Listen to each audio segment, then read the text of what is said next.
The Provincial Political Killings Task Team has made notable progress in finalizing cases. She has been testifying before the Commission today.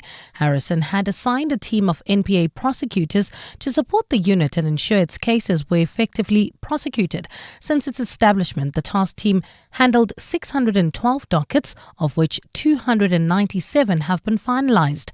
Testifying in Pretoria today, Harrison maintained there was meaningful progress in the unit's investigations.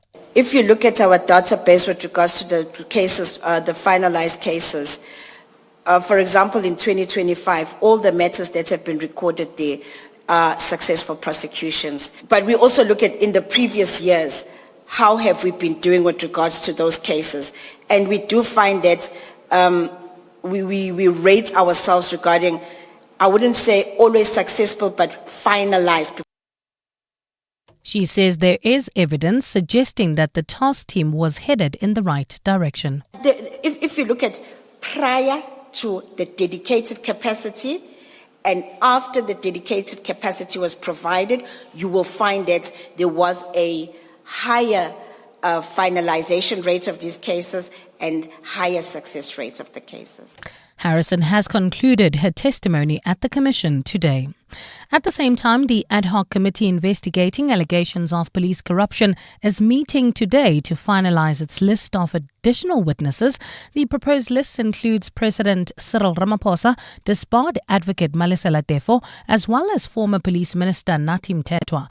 The committee was established to also probe allegations of corruption made by KZN Police Commissioner Nhlanhla Mkhwanazi. The ad hoc committee members say some of the additional witnesses have been mentioned several times during the Madlanga Commission of Inquiry taking place in Pretoria, and they could provide the parliamentary inquiry with relevant information. Babalo Ndenze has more. The updated witness list currently has 12 new names, who include the President, MPs Diane Kohler Barnard and Fadil Adams, and the former head of the Hawks, Advocate Godfrey Lebeya. Former National Police Commissioner Kehlas Thole is also on the list of additional witnesses to account for his role as the country's top cop from 2017 to 2022.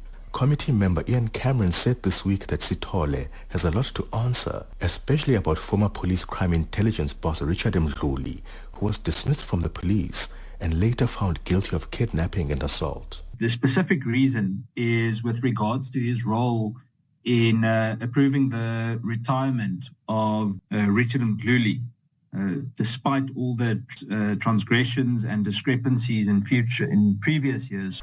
The committee expects to start its hearings on the 7th of October with Nhlanhla Mkhwanazi as its first witness. Babalo Ndenze, Eyewitness News. In the courts now, the case against a woman accused of ploughing her car into a crowd of girls during a traditional ceremony in Germiston has once again been postponed. 67-year-old Martha van der Walt appeared briefly in the Germiston Magistrates Court in Ekurhuleni today. She faces a charge of culpable homicide for running over 15-year-old Priti Mahlangu, who later died in hospital after the incident. Thanduluhle Ngcobo reports. Frustrations boiled over outside the Germiston Magistrates Court as the case against Martha van der Walt, accused of running over 15-year-old Priti Mahlangu, was postponed for further investigation. In last month's proceedings, prosecutor Verushka Vala cited outstanding evidence, including a photo album of the scene and video footage. Prior to that, the matter had already been postponed due to incomplete investigations. However, the court heard today that the footage is still outstanding and the state proposed another postponement. The case will return to court on the 28th of October. Thanduluhle Ngcobo, Eyewitness News, Germiston Magistrates Court. In the Western Cape now, an investigation has been launched into a shooting incident in Mitchell's Plain in which a 3-year-old child was wounded. The shooting happened in Beacon Valley in the early hours of this morning. The little boy was rushed to hospital for treatment. The police's Wesley Twig is appealing to anyone with information about that shooting to come forward. According to reports, the victim was sleeping in the window house when gunshots went off outside. The father discovered that his son was wounded in his left leg after a bullet penetrated the wound. The victim was taken to a medical facility for treatment. At the same time, the Cape Flats Safety Forum's Abi Isaacs has condemned the latest shooting. We are concerned about the shooting that have happened in Beacon Valley. We are called on the agencies to leave no stone unturned and activate the 72-hour so that the alleged suspects can be apprehended. And in the UK, Prime Minister Keir Starmer has announced plans for a new nationwide digital ID. This is in a bid to curb illegal migration. Government says the new digital IDs will be held on people's phones and there will be no requirement for individuals to carry or be asked to produce them. But it will be mandatory as a means of proving people's right to work. The UK has traditionally resisted the idea of identity cards and does not have a central civilian registry or identification requirements in public. Gold is trading at $3,752.71 an ounce. The rand is at 17.44 to the dollar, 23.30 to the pound, 20.37 to the euro, and Brent crude oil is at $69.42 a barrel. Well, at this hour, you can still expect delays leaving Alex heading towards Midrand. That's in the Calvin area, N3 northbound between Marlborough Drive and the Butlu interchange. Also driving through Houghton. There's slow-moving traffic on the M1 in both directions. This is between Ethel Oaklands and Killarney Bends. And also we still have slow-moving traffic. That's leaving the Joburg CBD on the M2 westbound between the Crown Interchange and Main Reef Road.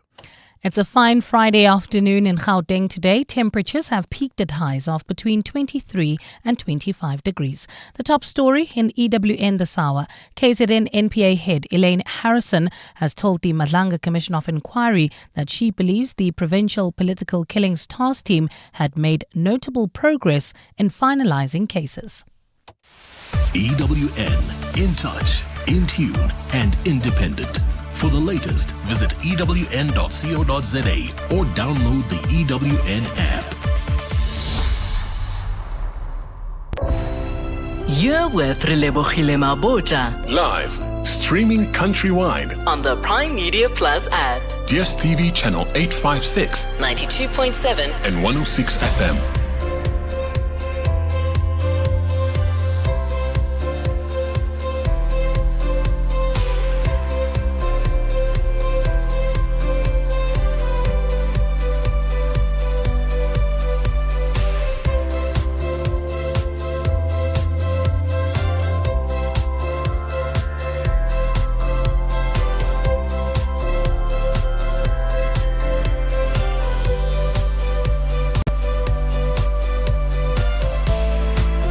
Minutes after 1 o'clock. Welcome to 702 Afternoons with me, Relebogile Mabotja. Happy Friday. It is the 26th of September and it is such a pleasure to be in your company this afternoon as we are getting closer to ending off this month. I feel like the rain is threatening to come, but it's shy, guys. Can we let the rain know it's okay? And it doesn't have to storm and be angry at us.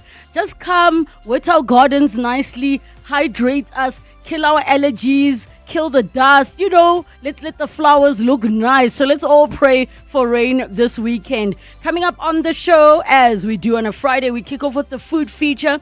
Today we are talking insights at Sanctuary Mandela. If you've ever been there, Shem, you will already know how delicious the cuisine is. We got to enjoy. We're going to talk about it in the show. And we are joined by Chef Mordecai Bronze, who is a head chef there, as well as a Curvin, Richenberg food and beverage manager. Then, Unplugged on 702 Afternoons, we're joined by Leon John, singer-songwriter. He's got some new music out, so he is joining us for that. And then we wrap up in the second hour of the show, The Upside of Failure. We're going to be joined by Tshepo Mokhala, founder of Tshepo Jeans. I'm so excited for that conversation.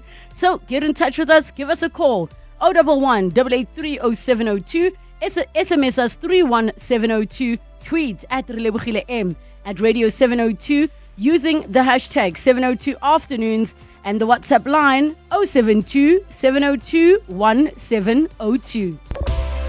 702 Afternoons With Relebogile Mabotja on 702. Let's walk the talk. 702 Food feature. Food feature time on 702 Afternoons. And in today's food feature, we talk insights at Sanctuary Mandela. And we're joined by head chef there, Mordecai Bronze, as well as Kervin Richenberg, food and beverage manager.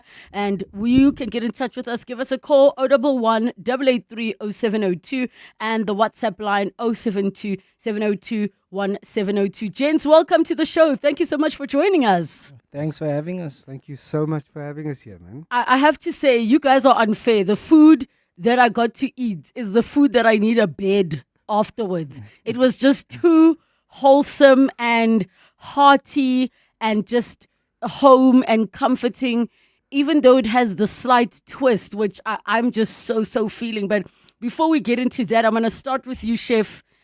Where did your journey with food begin? Where did the love of food start?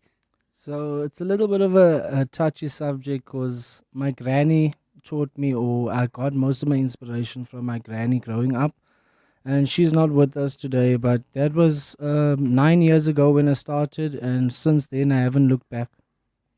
And, may granny's soul rest in peace. I think for many of us, there is that special place with our grandmothers that even our parents don't come, they just don't understand. You know what I mean? No. And what were the things that you loved most about how she cooked? So she grew up in Mthatha, so she used to cook tripe weekly, basically, and the smell of the tripe coming from outside downstairs, her on her knees, like cleaning that tripe and boiling it up and everything, that smell in the morning.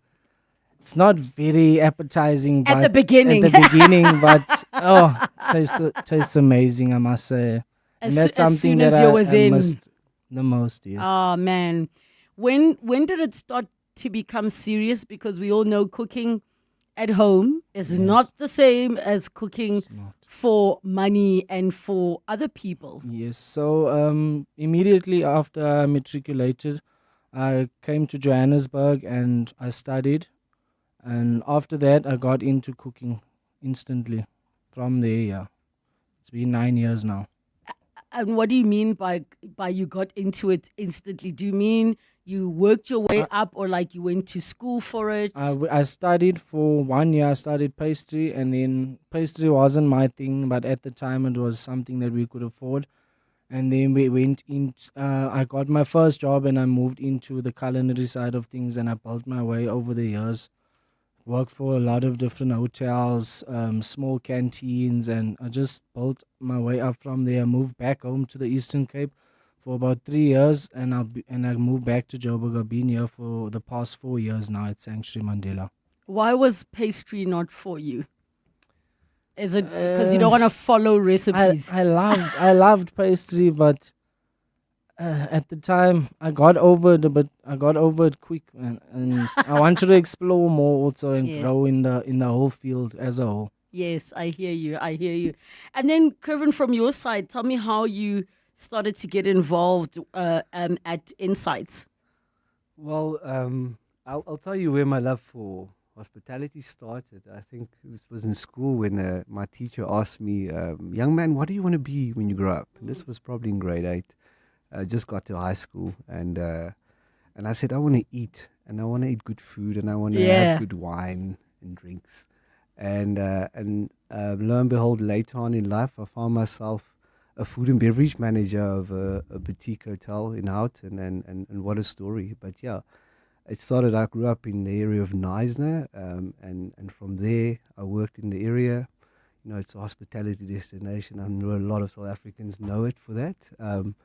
And there you fell in love with the love of hospitality very quickly, and the art of it as well. Further on, worked for a family-run hotel group in Plettenberg Bay in Hockerville.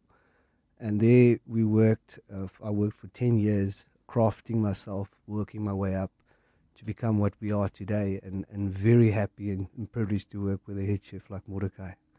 Before we even, you mentioned Sanctuary Mandela being a boutique hotel. Can you just maybe chat a little bit about where Insights fits in there and what the concept is, especially if somebody's listening and they've never heard of Sanctuary Mandela? Yeah, so just a roundup. Sanctuary Mandela is the former home of Nelson Mandela. He lived there from 1992 to 1998. There's 9 dedicated bedrooms, suites as we call them, and they all tell a unique story of Mr. Madiba.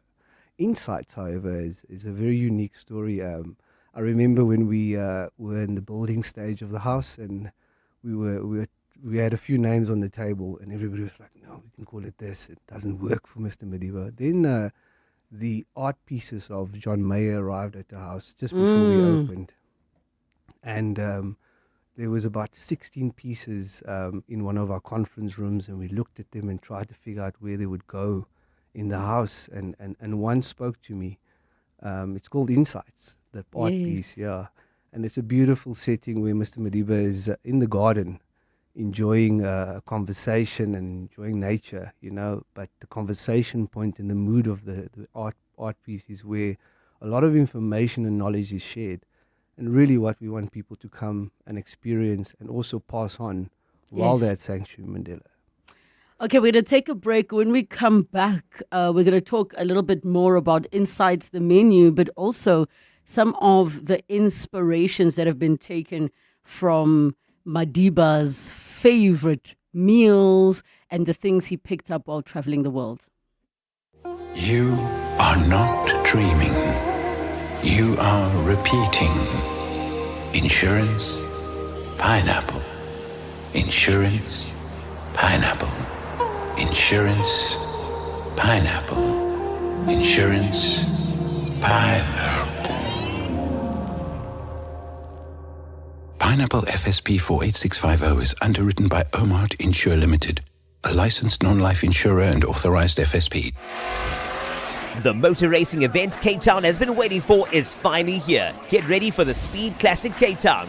Over 140 historic cars, race cars and supercars will compete in a full throttle showcase of motion, sound and style. Experience the ultimate speed test as the legends of yesterday meet the icons of tomorrow. The Speed Classic Cape Town takes place on Philip Khosana Drive on October 25th and 26th. Get your tickets at Web Tickets today. This master doesn't just start. It wakes up. Anticipation. The wheel settles into your hands. Seat and mirrors adjust. You didn't ask. It just knew. Then the 3.3-liter turbo diesel clears its throat. And suddenly, you're flying, weaving through sunlight. Goosebumps on your commute. The feeling will find you in the Mazda CX-60. Wonder awaits. This is your business. This is your business supercharged with the help of zero accounting software. These are your numbers. These are your numbers sorted with the help of zero accounting software. This is you. Hi. This is you taking business where you want with the help of zero accounting software. This is your business supercharged with the help of zero and having your numbers sorted all at the same time so you can finally focus on taking business where you want to. Supercharge your business today with the help of zero. Search zero with an X. It's that time of the year. Sneezing, itchy, watery eyes, blocked noses and coughs. It's time to live, work, play and sleep allergy-free. For trusted relief for you and your family this allergy season, ask your pharmacist for the Adcock Ingram OTC Allergy Survival Pack. With products like Allergex Non-Drowsy, Cetisid, Levogex and more, we have you covered. Remember, Adcock Ingram OTC. And visit beprepared365.co.za. Weekdays on the highway, weekends on the trail, in rain, on tar, or halfway up a gravel pass. With the new Bridgestone Jeweler All-Terrain AT002, you don't have to choose.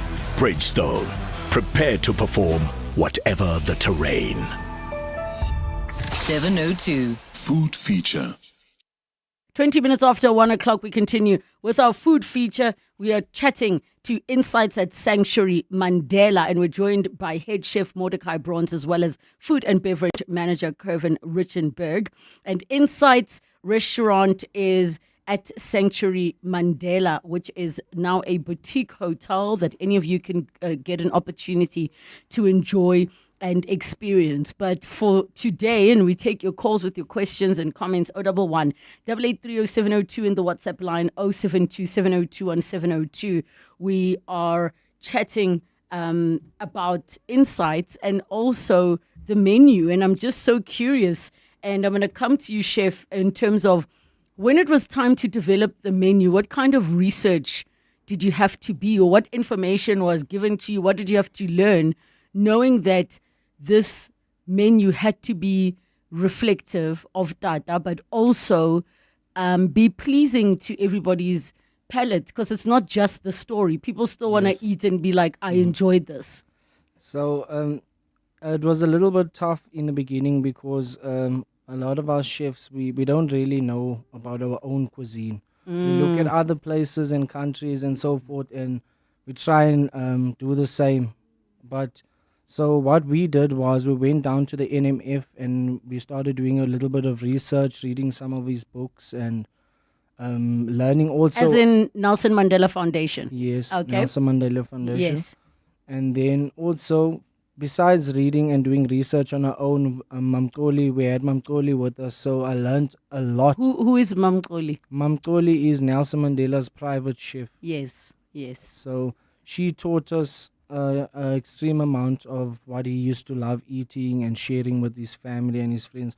So we took a lot from her, as well as doing our own research, and at the same time trying to make it as modern as possible, because we have a lot of international guests as well.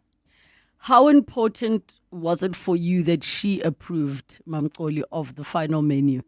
Oh, it's something else, because when she was, what actually stood out the most for me, her book that she released not long ago, she actually created all of the dishes with us in the team.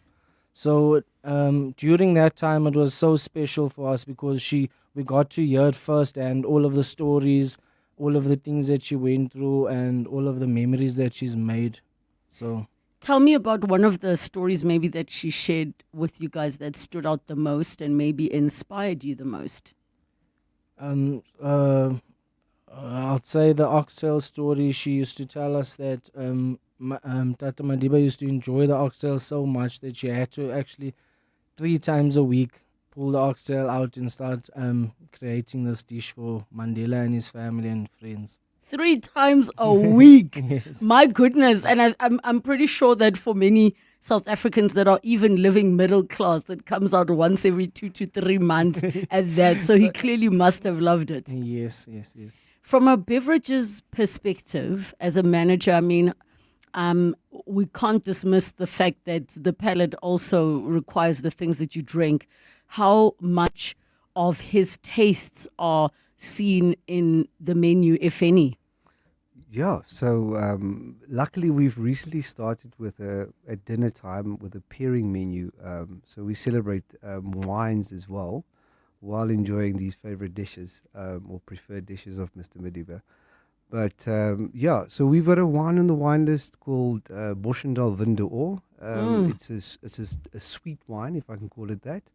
And it was Mr. Madiba's preferred wine. He really, really enjoyed it. And often stories were shared about how at dinners, he would prefer that one occasionally when he had a glass of wine over anything else.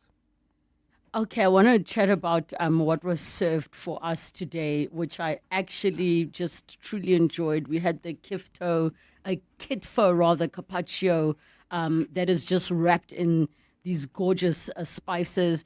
We have the oxtail that was served there with ledombolo, herbed ledombolo, and then the malva pudding, not made in the traditional way that we all know malva pudding to be served.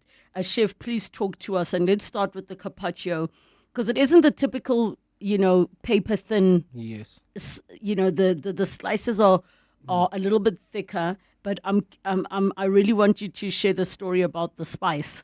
Okay, so the Ethiopian kitfo, the idea around it came from when Nelson Mandela traveled to Ethiopia, and he actually had one of these dishes.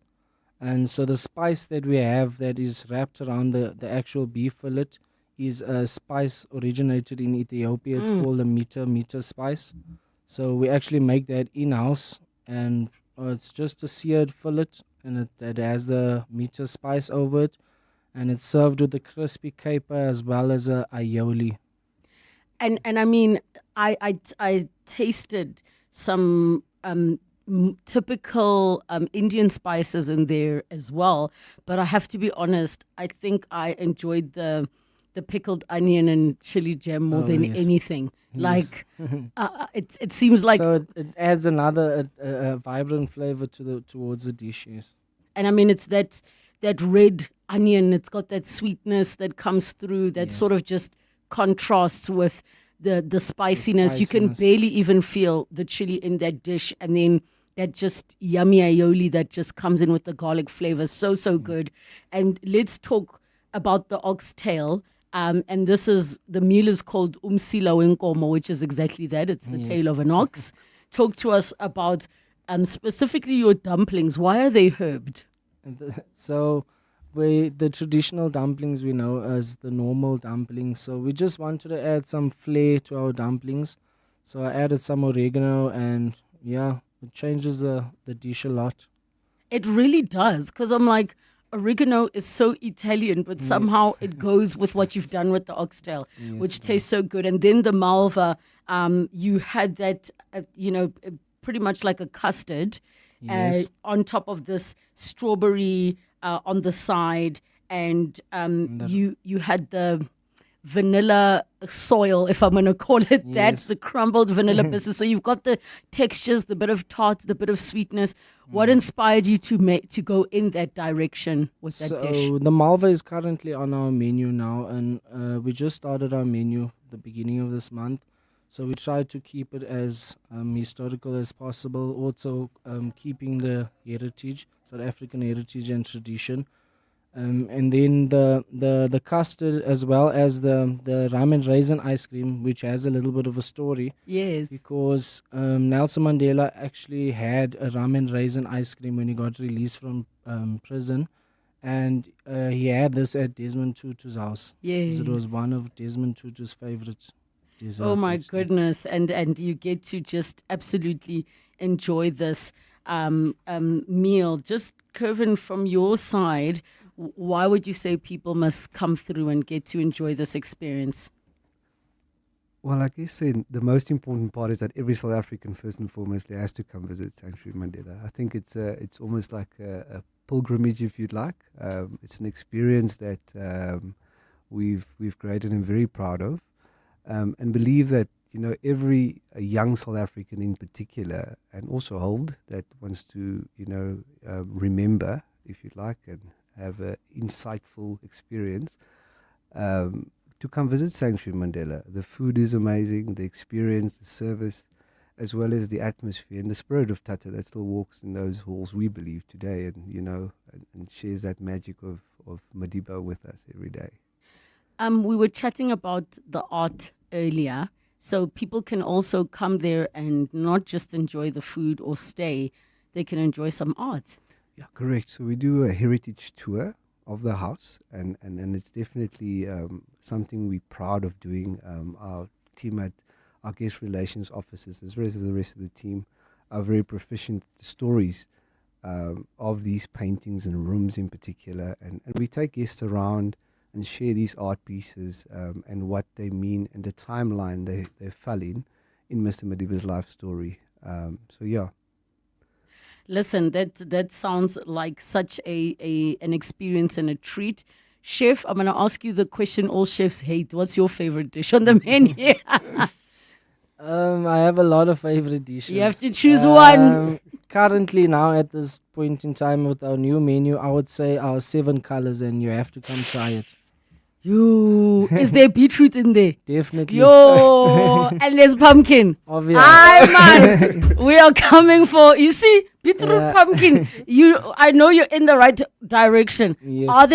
Is there more than one protein? There is 2 proteins, chicken and lamb. We are in. We are in. The website is sanctuarymandela.com. You can also find Sanctuary Mandela Facebook, Instagram, and YouTube, and head over to their restaurant that is Insights. The food is so delicious. Please know, guys, at around 6 p.m., think of me enjoying my oxtail nice and warm and cuddly on the couch. Gents, thank you so much for joining us. It's 1:30.